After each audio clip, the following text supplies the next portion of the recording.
fun and fun capital of the world, it's the Jackie Gleason Show. And away we go! How sweet it is! Ladies and gentlemen, our orchestra leader, Sammy Spears.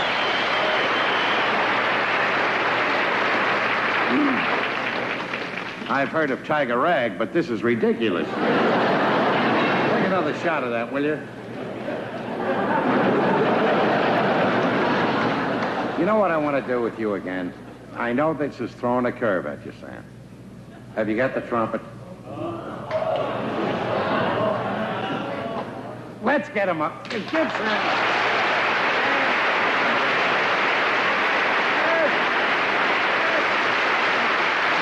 After you hear this, whatever we do is going to be a riot.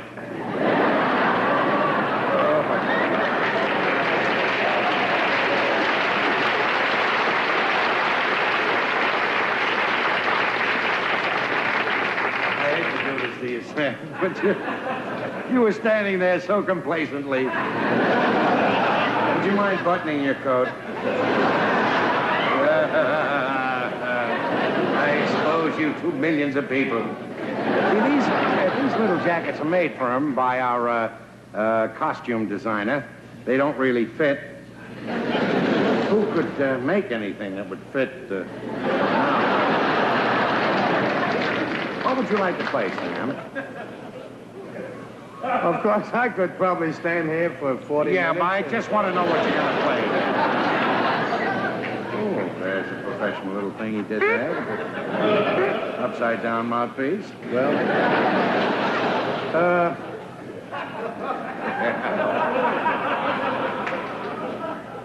Yeah, go ahead. You told me you were a musician, that's why. you made me love you in 3. Oh, no.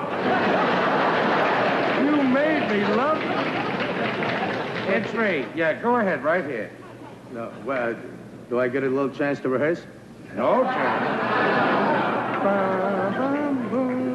Go, wait a minute. Give me...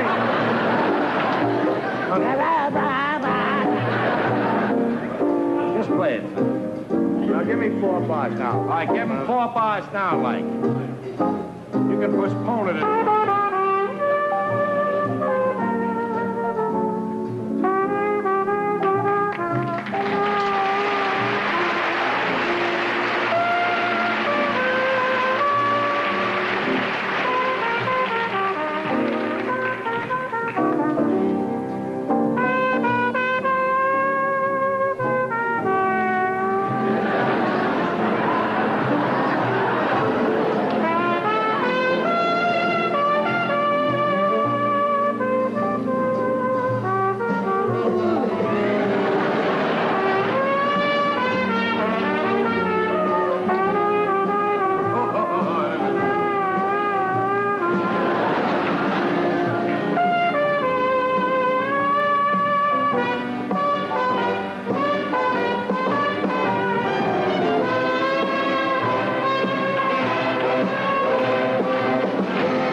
Attention dieters. One of the most popular diets today for overweight people is the high-protein diet. On many of these diets, the dieter is restricted to only one piece of meat or poultry.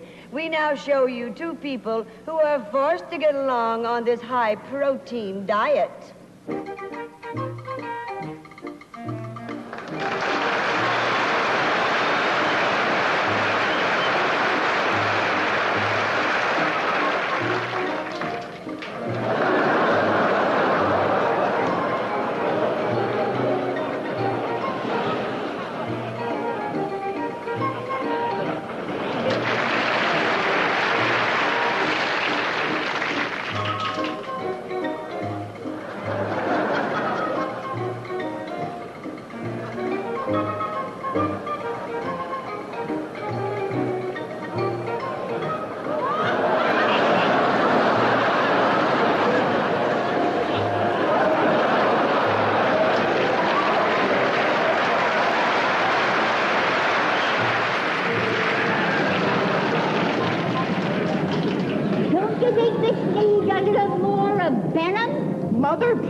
I'd rather do it myself.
Historians of Irish folklore always tell stories of the little people, the leprechauns. Most people do not believe in the existence of leprechauns. However, the American Scene magazine received the following piece of film, taken in a small wooded glen outside of Dublin.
Da-da-da-da-da-da-da. Hey, I gotta read you something, Dennehy. Oops. I've been reading this American Scene magazine. They got a personal ad column in here. Get a load of this. It says, Mildred, please come home. Since you left, the kids haven't been eating. The dog has been pining. Away for you. And the house is in terrible shape. If you come back, Mildred, dear, my wife and I will triple your salary. Huh? Gray? So he's in the back. I'll call him out. Hey, Gray!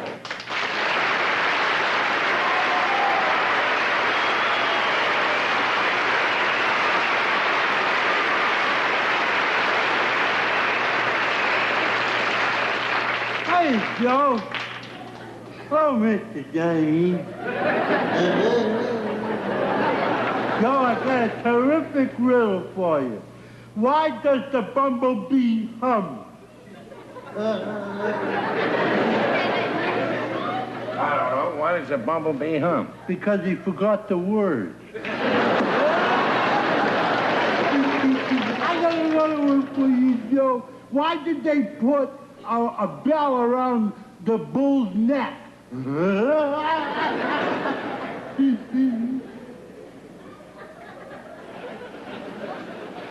give up. Why'd they put a bull around a bull's neck? A bell around a bull? In case the horns don't work.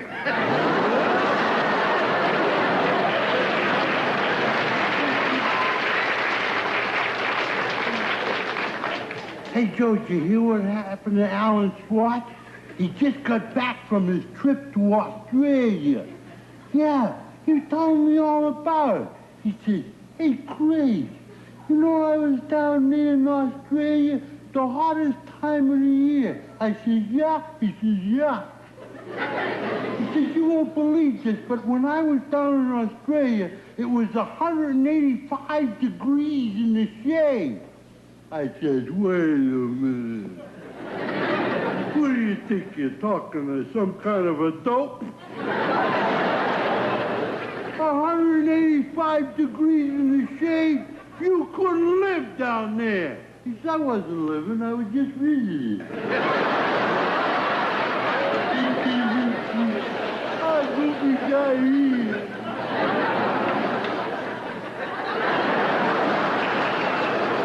Joe, you should have been with us the other night. We're all hanging around Chris's barber shop. Teddy Gleason, Rennie Callahan, Jimmy McHale, and Jimmy Messina, and we were reminiscing about last year when we all went down to Coney Island. What a terrific time we had, Joe. What a terrific time. First of all, we all decided we would meet in front of the SSOFS. That's the Smiling Sun. I know. We decided to meet in front of the club. And you should have seen how everybody was dressed up for the occasion.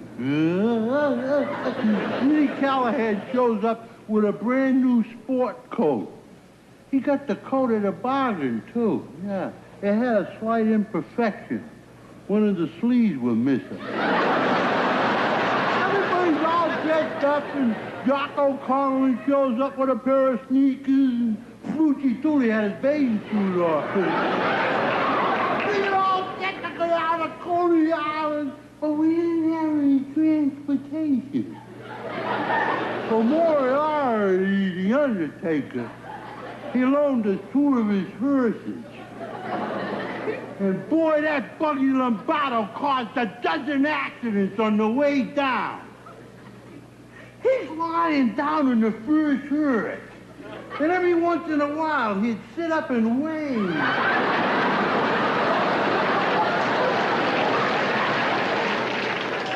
We get down to Coney Island, the first thing, everybody checks into the bathhouse. The next thing, everybody in the shower. Joe, you should have heard those guys. They were singing, yelling, shivering.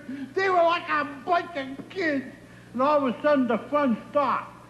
Somebody turned on the water. You never saw a bunch of guys clear out of a shower. Everybody but Jimmy Frost. He just stood there lathering himself up from head to toe. Ruined all his clothes. Then we all went down to the beach. Joe, we went down to the beach. And Jock O'Connell was standing there, tucking his little toe in the water. He said, it's freezing.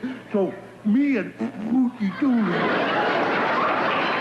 he gets him by the arms and I get him by the legs, and we start swinging him. 1, 2, 3, and we let him go. He must have went 20 feet in the air. He can't swim, you know. Lucky thing he landed on the boardwalk. Okay,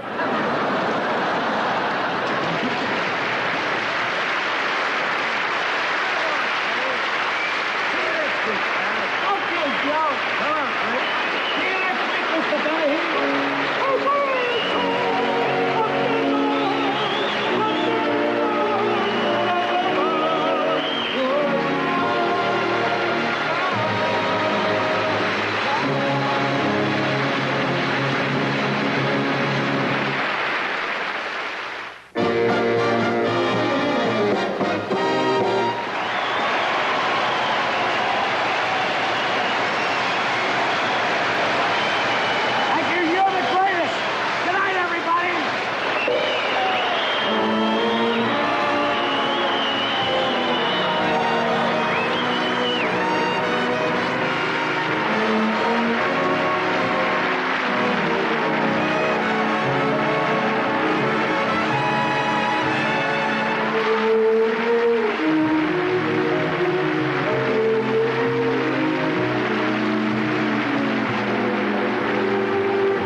The sun and fun capital of the world, it's the Jackie Gleason Show. And away we go! Beautiful. Thank you, friend. How sweet it is.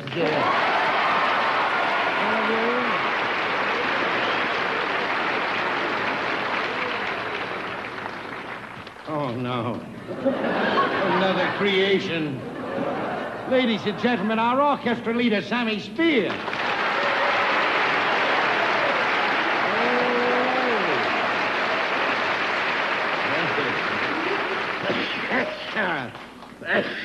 Oh, that even gets down your throat. That's a beautiful jacket. Another special creation for the show, Sam? Oh, that's nice. You've all heard of Lawrence of Arabia. This is Sammy of Bensonhurst. He's beautiful. You know, Sam's really a great guy. He can't wait for the summer. Can you wait for the summer, Sam? Isn't it beautiful? You see, he has... Don't build up your part, Sam. I just can't. All you're supposed to say is yeah. Not now, Sam. He's got to get on, this guy. He's beautiful, though. He's got a 25-foot schooner, you know. That holds a lot of beer.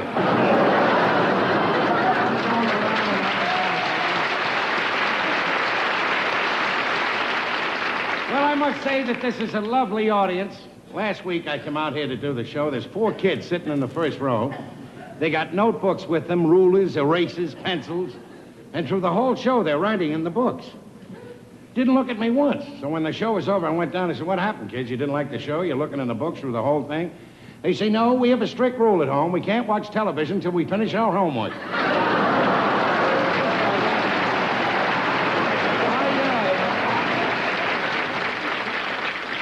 I got a joke for you. How sweet it is, too. There is a leopard. This is another nut joke. There is a leopard who sees spots before his eyes. So he goes to a psychiatrist. And he says, Doc, he says, you got to help me out. I see spots before my eyes. And the psychiatrist says, well, are you married? And the leopard said, yes. He said, well, that's it. He says, the spots you see before your eyes is your wife. And the guy says, no. He says, I'm married to a zebra.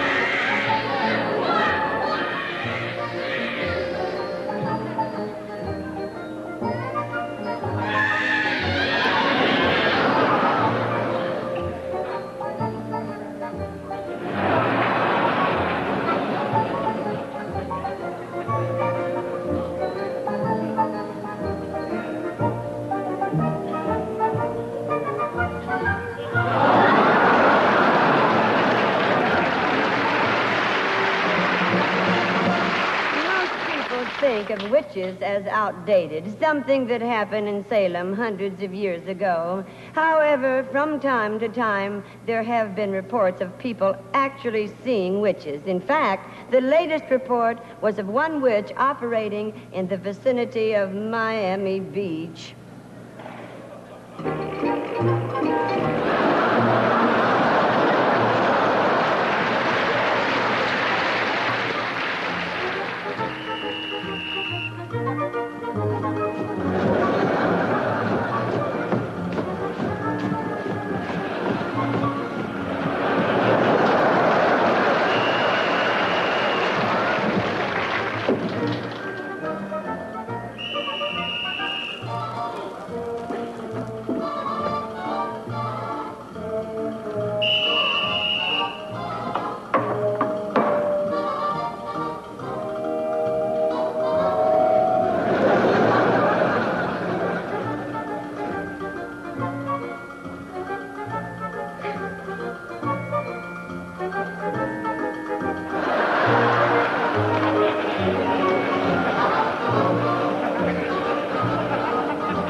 Ladies and gentlemen, we are proud to bring you the anxiously awaited public debate between the Honorable Reginald Van Gleason, for the last 16 years councilman for the 3rd District, and his worthy opponent, the representative of the Reform Party, Mr. Wilton S. Thornberry.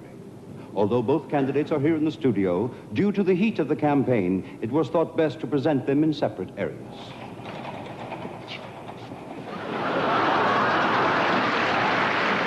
And now, ladies and gentlemen, we will begin the debate. Mr. Van Gleason has graciously consented to allow Mr. Thornberry to speak first. I would like to begin by asking... Excuse me.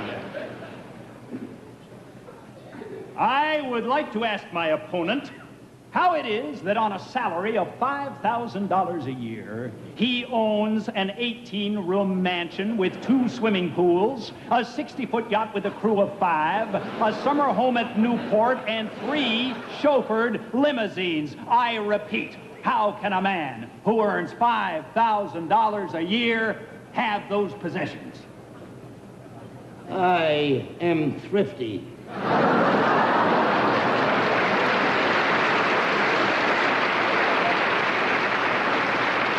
Hello there, Mom.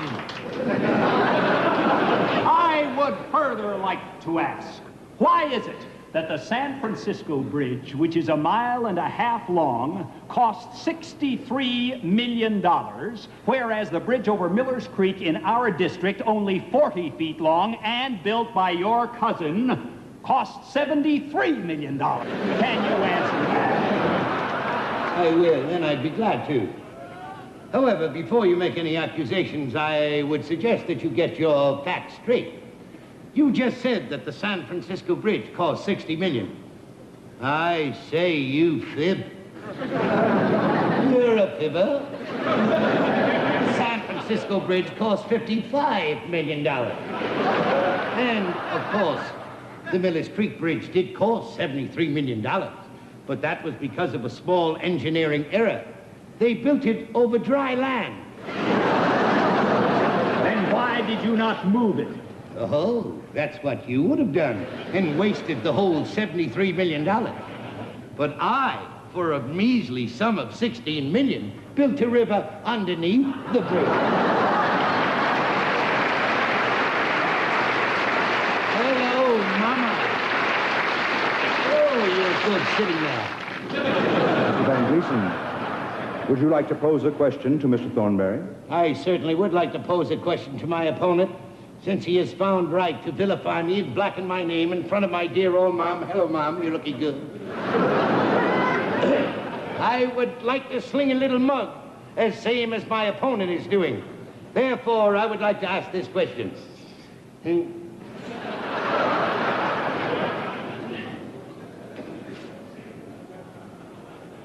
I would like to ask my opponent this question.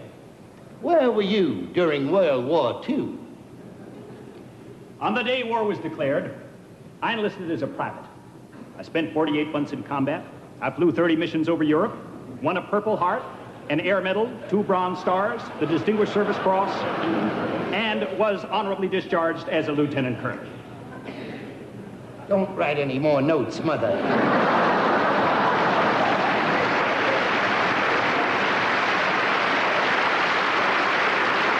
Gentlemen, our time is drawing to a close. We just have a few minutes left. A minute for each of you to sum up your positions. Mr. Thornberry.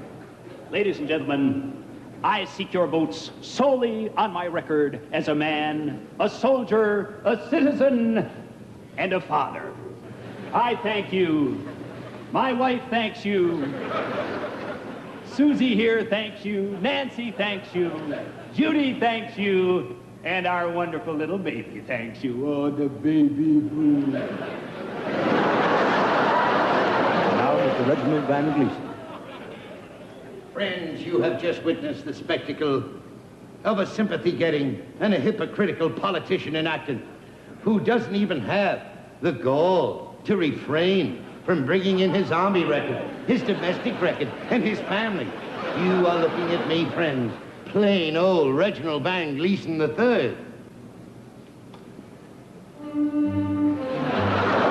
Just vote for me, friend. I will give you good and honest government. Believe me, friends, there is no alternative moments or movements to my action. All I ask is there goes. Just breathe, keep to their mind. The boat free government.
recent survey shows that more than 30% of the workforce is covered by group insurance.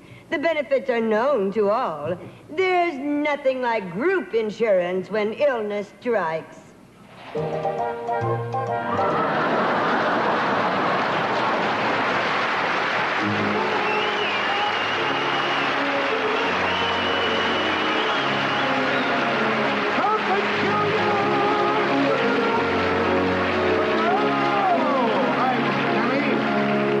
Well, you have the same thing. Coming up, pal. Town, towny, towny, town. Towny, yowdy, yow. Whoops.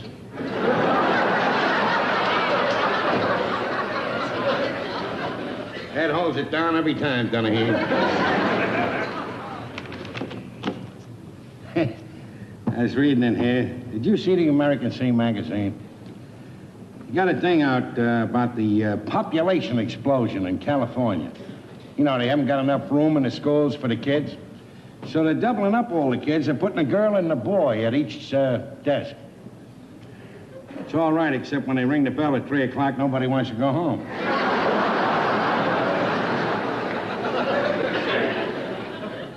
Oh, by the way, did you see Hot Dogs Murphy? He was here before, yeah. No, I haven't seen him myself. I haven't seen Hot Dogs in a long time. You hear about the job he got? The perfect job. A dream job. He's working for a hot dog factory, you know. All he had to do was go to their conventions and sit on a chair in front of all the people and eat hot dogs. You know how he loves hot dogs. He quit. Well, they wouldn't give him a lunch break. Beautiful. Say, listen. Do you know this guy, Sammy Spear, that's on the Jackie Gleason show? He lives around here. He's in one of those cheap flats over on...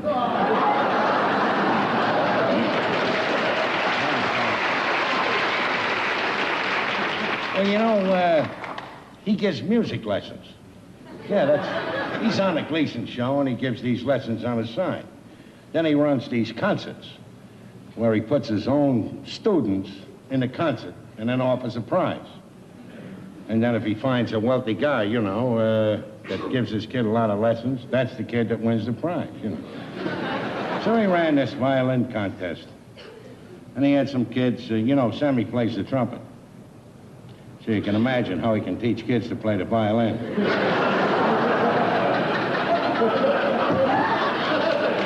Anyway, he runs this little affair where they have a concert, you know, all the students, and they're scratching and wailing and whining and moaning. And he picks out one of the kids, and he makes him the winner. So his father, the kid's father, comes up to Sam, and he says, Sam, he says, I don't know how to thank you. He says, the way you taught the kid to play the violin. He says, as you know, I'm Italian. And he says, I want to give you a barrel of wine that I got at home. So Sam says, oh, no. He says, just because I picked your kid, I don't want the wine. Listen here. He says, other people might find out that you gave me the wine. They think that I took advantage of their children and made an example of yours. I don't want that. Listen here. So the guy says, well, that's all right. Look, give me 25 cents for the barrel of wine, and I'll give you can say you bought it. Sammy says, well, in a case like that, here's 50 cents. Give me 2 barrels of wine.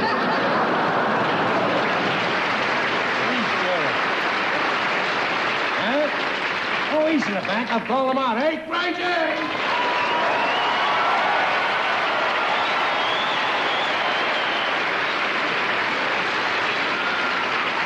Hi, Joe.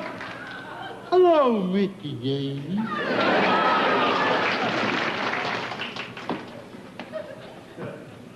What's that? That's Dolly Dallas's cousin's latest invention, Joe. It's a clock with only half a bell. What would anybody do with a clock that has a half a bell? It's for 2 people who sleep in the same room, and it only wakes up one of them.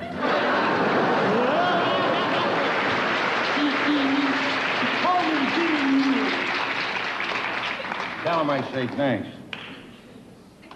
Thing isn't even running. What time is it? Huh? I say, what time is it? Oh, you want to know the time? That's easy. What are you doing with 3 watches on your hand? Well, you see, this first watch is 9.5 minutes fast, and this middle watch is 6.5 minutes slow, and this end watch is 2 or 3 minutes either way. Now, if you want to know what time it is, it's very simple. You take a look at the first watch, and you divide it by 7. If the answer is 9 or not, you multiply it by 3. Then you take a look at the middle watch. If the big hand is on 6 and the other hand is on 9, you add your own age. Now you subtract that from the end watch, which is always slower than the first watch. Now what you do with the first watch is you multiply it again.